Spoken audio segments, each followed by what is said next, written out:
Yo guys, what's going on? It's Fred here from PS This Is Awesome. I just want to say the thanks a lot for tuning into the channel. It means a lot to me and means a lot to Jake too, even though he's never on the YouTube. He's just a little technologically inadvanced, or maybe let's just say it's something. I don't know. Anyways, Sony dropped some stuff, and this is on their YouTube page, and this is a PS5 trailer. It's an announcement trailer for a game called In Sound Mind. Now, this game says that In Sound Mind is a witty first-person psychological horror game from the creators of Nightmare House 2 with frenetic puzzles, unique boss fights, and original music by the Living Tombstone. Explore and fight through a series of unsettling memories as you journey within the inner workings of the one place you can't seem to escape, your own mind. Now, this has 387,000 some views because it's probably a PS5 game. People are stoked about it. I have not seen this, so we're going to do a straight-up, real-deal announcement trailer. I feel like sometimes I'm in a pilot seat here with all these gadgets around me. Got to click stuff, load stuff, get the right window up. Enough with me yammering. We are a PlayStation podcast. Make sure you guys subscribe on iTunes, Spotify, wherever you listen to your shows. Subscribe to this YouTube channel, please.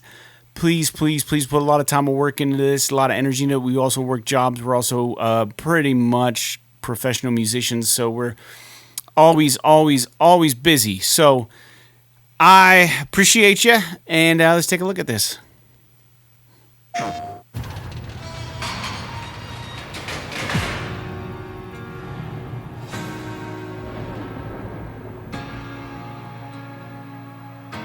It is creepy music. They say fear is just a state of mind. A locked door that traps you inside it. I didn't expect... Once you find the key to your terror, fear will no longer exist. We'll react in a second. What a bunch of bullshit. 2021.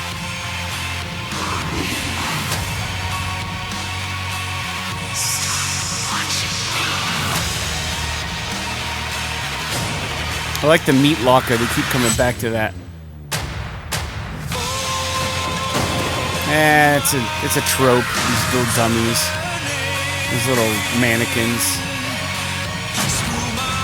Seen it before.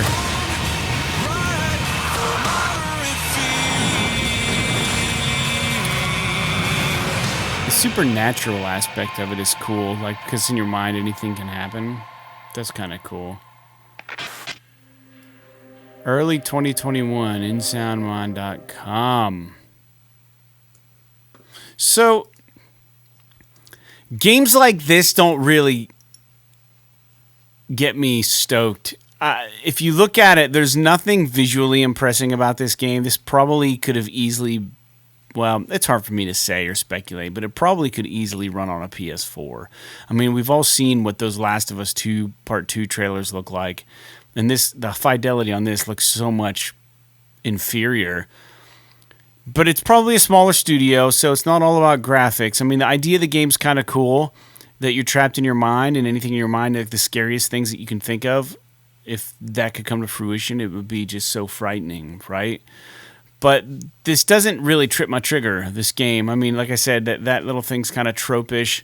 You have no one to blame. This guy with a spooky hat. He kind of looked like a small version of the guy in Resident Evil 2 remake that chases you all around. Just like a skinny version of him. Shopping carts. Yeah, it's dark. There's a cat with glowing eyes. Weird eyes and mirrors. Yeah, it doesn't... Doesn't some of it, like the trees falling into the earth in that one part, look kind of cool? And its psychological thriller is kind of interesting. But, I mean, if this game didn't have the soundtrack, I think the soundtrack made it less scarier, the music in the background. Even though it was kind of spooky music, it kind of took away from it. What if it was just sound effects? I think it would be way more scarier if there wasn't music in the background. But they're toting this group, the Living Tombstone. They're pretty proud about them. But if that music wasn't in the background and you just heard the sound effects of the things you're witnessing, like a room with just static, and like the buzz of the light, right? And maybe like this, and the trees. Like, it would be so much more scary to watch that trailer without that music in the background. So I'm not really scared, and I want to be scared a little bit. You guys know me. I played through Resident Evil 7 in VR for my first playthrough, complete through in VR. I've gone through Outlast. Outlast was scary for me, but I like that stuff. I like a bit of a scare in the fall time around Halloween. I enjoy that, but this game probably isn't going to be on my list because it just looks kind of meh. So let me know what you guys think about this. This is the first official PS5 reaction video I've done as far as a trailer.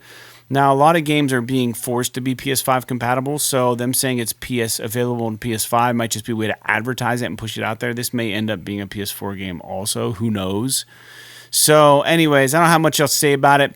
Thanks again for watching the video. As always, we'll talk to you later, and adios.